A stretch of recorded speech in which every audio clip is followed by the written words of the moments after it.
Welcome to HortTube. My name is Jim Putnam. In this video, we're going to jump in and do the fun part of gardening and talk about plants, talk about soil and soil prep and design and all kinds of things here on the channel. But this is kind of the fun part, right? The icing here in the garden is all the plants and the flowers, the pollinators.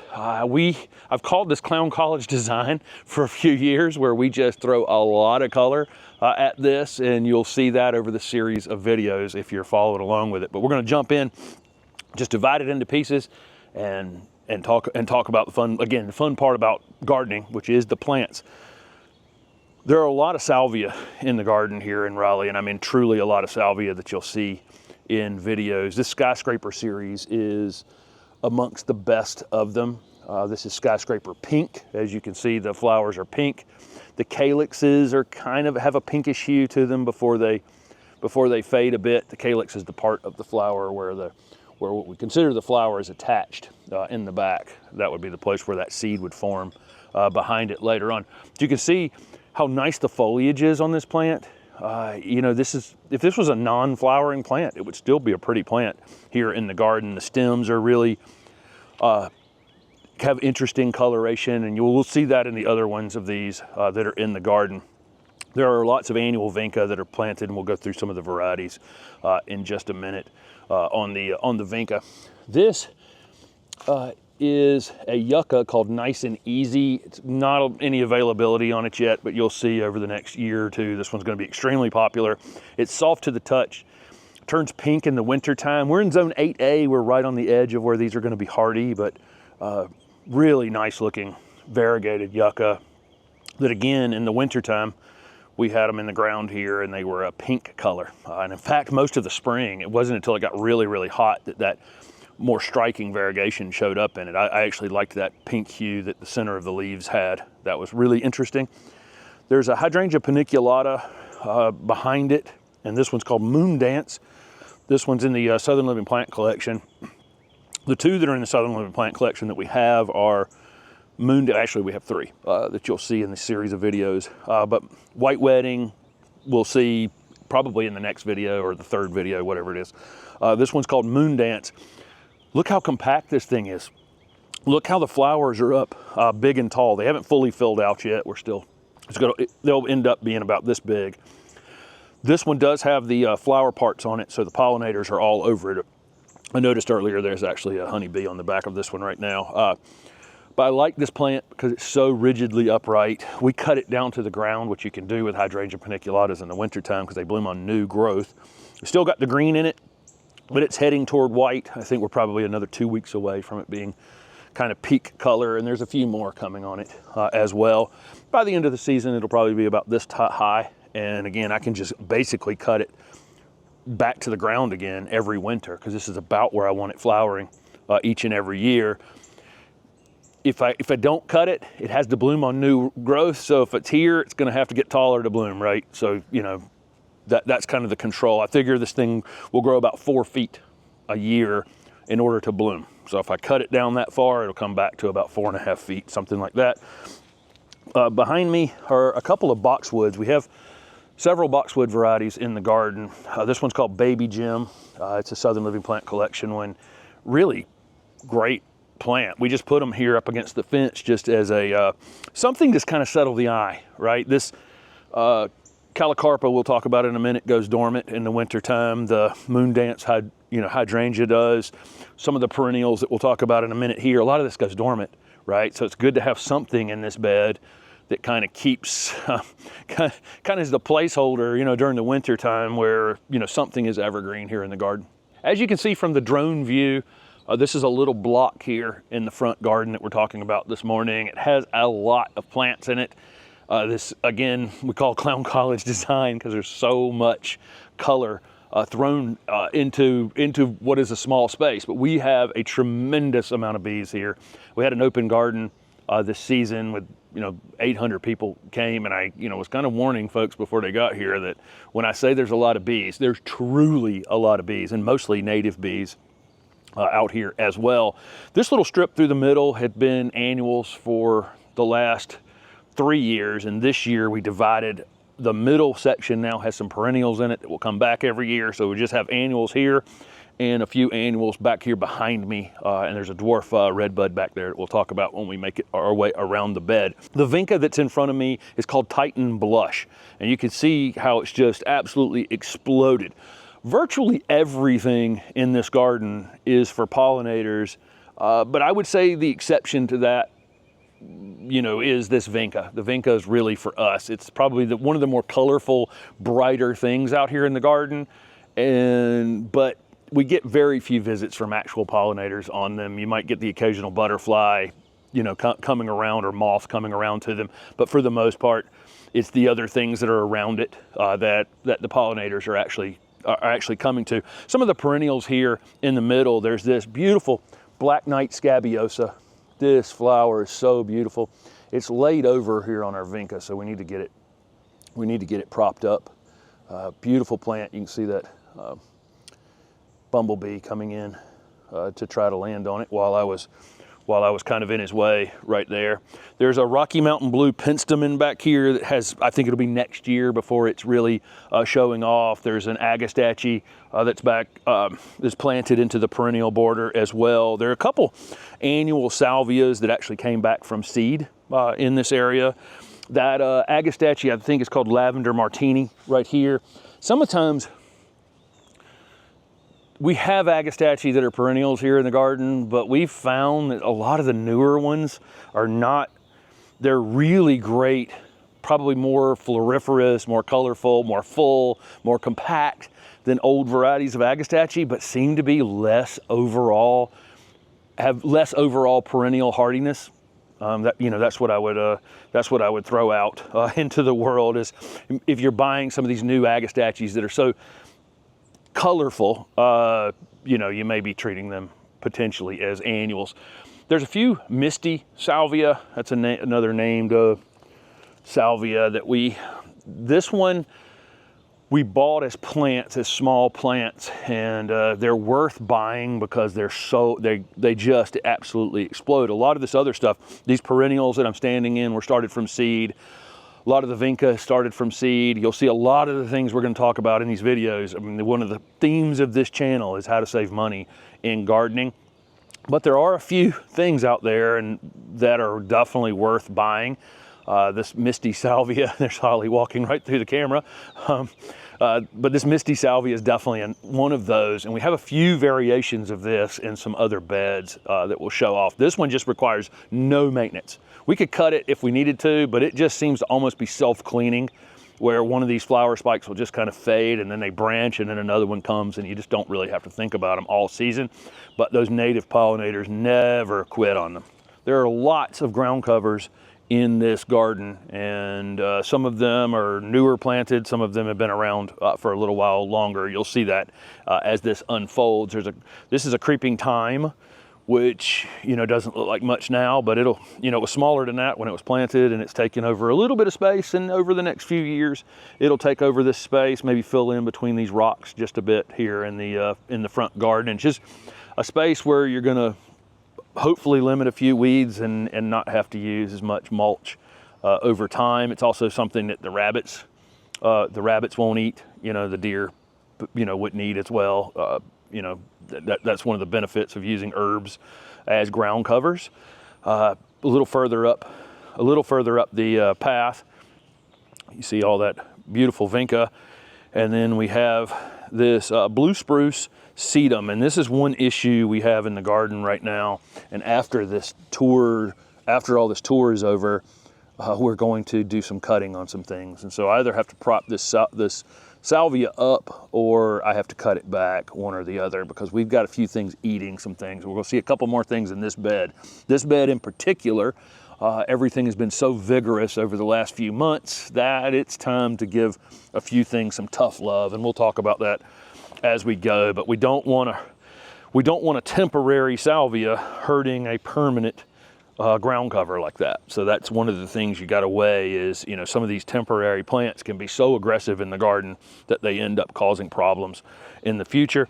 And then there's one additional sedum just a little further up. That's a tricolor sedum.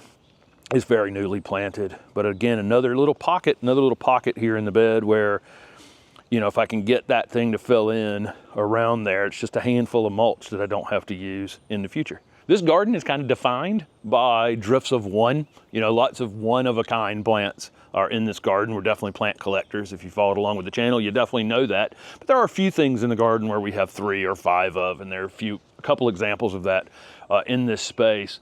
This is Radiance abilia, great pollinator plant, great low doming habit. Really don't really have to do anything to it other than in the late winter we gave it a little bit of a haircut in a video to create some, you know, put it back and, you know, slightly tighter, and then it's, you know, come into full flower here in midsummer. I'd really rather not be cutting on this until winter. So I've got some Clayera behind it that's kind of up in it a little bit. I'll probably choose to cut the Clayera because the Clayera is not a great pollinator, not for pollinators. So I'm going to cut some height out of those and cut them back a bit. And then if the front of it's eating something over here, you know, maybe I'll take a branch off or 2, but I'm going to wait till winter to actually prune those hard. Because again, although you can't see the white flowers on the variegated foliage all that well, the bees do. And there's one that was just on a flower just then. So it's just a great pollinator plant, super industrial. Once the abilia is settled into the ground, you really just don't even have to think about them. You're going to see 1, 2, 3, 4, at least 5 different abilia varieties in these tour videos, Radiance being the first one, and there's just 3 of them together that have massed themselves together. These types of pruning things, these timing related issues that we have in the garden, or, you know, how we think about pruning or what we will or won't prune, these are in the weekly garden planner that we sell over on my website. These are kind of timing related things that we'll do during the season, and how to prune, all those kinds of things. You know, the timings of when to do things are in the weekly garden planner.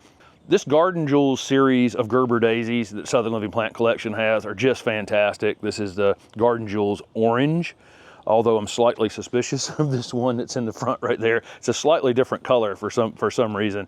The foliage is great on these. They're reliable coming back. I've never had great luck with Gerber daisies in our area with our clay-based soil, because typically it's a little too wet in the wintertime. But these I've just had great success with. They seem kind of bulletproof, and they just bloom and bloom and bloom all summer. The flowers are kind of self-cleaning on them. I can come back in here and cut this back, but it just seems like it fades on its own. And then new ones come up. Something has broken off one there, but great looking plants, great looking foliage, great looking flowers, super, super showy colors in that Garden Jewels series. Then we have one of the Darrow's blueberries here. This is a native blueberry to the southeast United States. You can see all the blueberries on it. We had a couple of kids in the garden during the open garden just eating them like crazy. It takes a lot of those blueberries to actually to make a meal, that's for sure. But this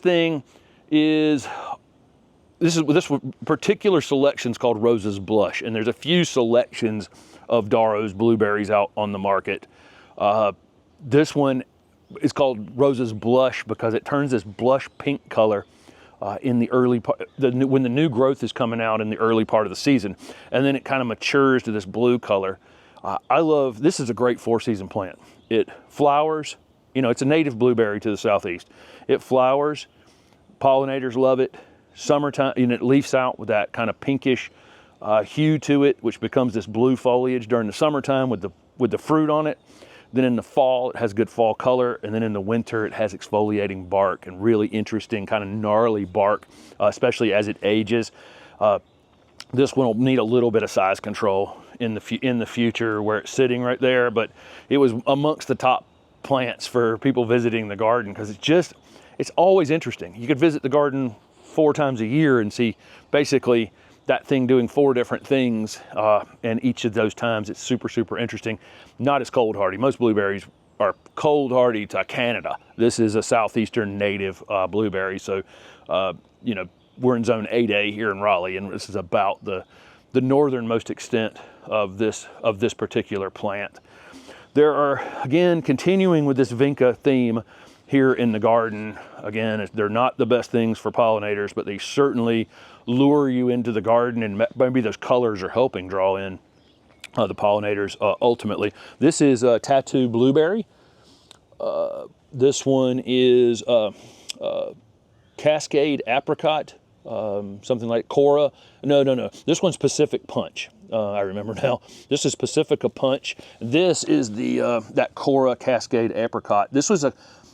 This one crawls across the ground, and you could use it in baskets and that kind of thing. But you see how they were planted in front of these others. It's allowing it to kind of crawl out from under them. So you'll see that going up the line.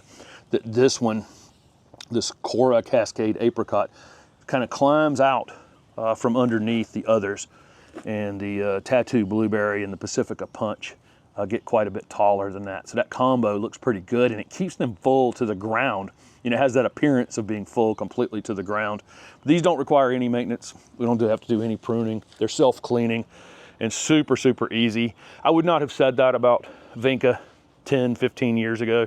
There have been such great improvements in them. They used to just have all kinds of root rot related issues during the summertime. They just weren't this, you know, they used to be great and then they weren't for a while, but now they're back in a big, big way. And there's a bunch of these series that are just fantastic all summer flowering annuals. I'm standing in some creeping Jenny that needs some control added to it pretty soon. I don't mind it over here. I kind of like it around this rock that's back here, but it is creeping up into the bed a little bit further than I'd like to right now. It's pretty easy to get it out of here. The only problem is when I go in here to dig something out like that, I'm disturbing the soil, which, you know, potentially is going to create, you know, weed related issues. So when I go in here and cut it back, I'll also want to have a few handfuls of mulch to mulch over those spaces that I'm clearing it out of. We generally have just used this little spot to store it for the winter, and then we take a handful and throw it in containers to weep over the side of containers and that kind of thing. But this year we kind of let it have a mind of its own, and it's gotten a bit bigger than I would like. This nightlight Camus Cypress, I cut this thing super, super hard this winter, and it's grown out of it. It's grown out of it really nicely. It's a great Camus Cypress for southern areas, and anybody watching can actually grow it, but a lot of these gold Camus Cypress, you know, just struggle a bit out in the full sun, and this one has just absolutely thrived out here. If I didn't have it in the sun, it wouldn't have the color, the gold color. But if I did, but if I slid it, you know, if I slid it into the shade, it wouldn't have the gold color. If I bring it out into the sun, sometimes they bleach and don't look particularly good. But that one's held up really, really well. There's a crinum lily behind it. And it's called Candy Twist. It was, again, when you plant things, you know, and you're trying to cram a lot of things into the garden, we put this one, we definitely put a few things a little too close together. Crinums are really, or crinums are really, really hard to dig out of the ground. I mean, they really, really anchor themselves. So if I want to get this one out of the ground and move it, I need to do it sooner than later. The longer they're in the ground, the harder it will be. It did flower this year. Just had a single spike on it, and it's big enough, I think, that maybe I probably should have had a few more flowers on it at this point. It's been in the ground long enough, so I do think this one needs to be popped out of the ground and go to a slightly sunnier area. One thing that is coming out of the ground is the Leanne Clara that's right behind it. There's 5 of them, and we initially planted 5 of them because we wanted a little, again, the occasional thing in the garden that's got a big group to kind of tie everything together. But these 5 is excessive. We're going to go down to 3, and this is one of them that's going away, and that'll help that nightlight Camus Cypress give a little more space. And this crinum lily can probably just slide over like a foot or two right here and be much happier than it currently is. This is a great Clara, really more of a screening plant than what I'm using it for. I'm using it kind of as a low meatball. I'll call it a meatball plant that we're using as kind of a backdrop to everything else.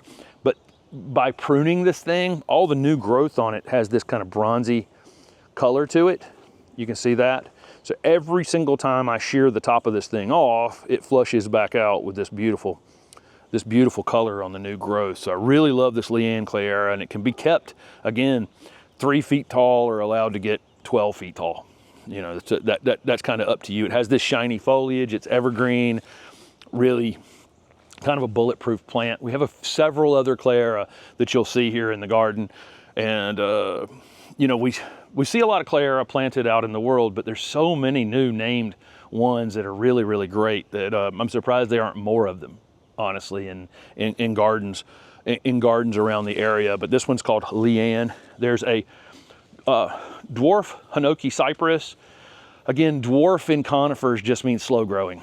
So keep in mind that the dwarf Hinoki Cypress, you know, we've seen 15 to 20 feet tall. You know, it's just a matter of time before that happens, you know, but I can shear it some, keep it smaller. We put this one here on purpose with the intent of it growing upright and narrow. And it's doing that, so we have not had to prune it at all. Sometime in the future, you have to make the decision on these, whether or not you're gonna kind of limb them up from the bottom and turn them into small trees, or do some sort of pruning off the top of them to keep them smaller, depending on the space you've put them in. Or maybe you have a big lot and you can just put it in and just let it do its thing. But, you know, down in Ram and Tom Giberson's garden down in Athens, Georgia, they're 20 feet tall for sure. The dwarf, you know, the dwarf ones. This one has grown maybe 8, 10, 12 inches, something like that, since we put it in the ground 3 years ago. Oh, maybe a little more than that, maybe as much as a foot in that period of time. But there you go. So that is just, I don't know how many different plants that is, but this you know, this is half of this bed here in the front garden. We're going to jump over to the other side in the next video. If you have any questions about anything that's here in the garden, make sure you make comments down below the video, and I'll try to answer some of those. Maybe I'll answer them in the next videos as we go. There's a lot, as you can see, a lot packed into a very small garden here in Raleigh, North Carolina. Thanks for watching.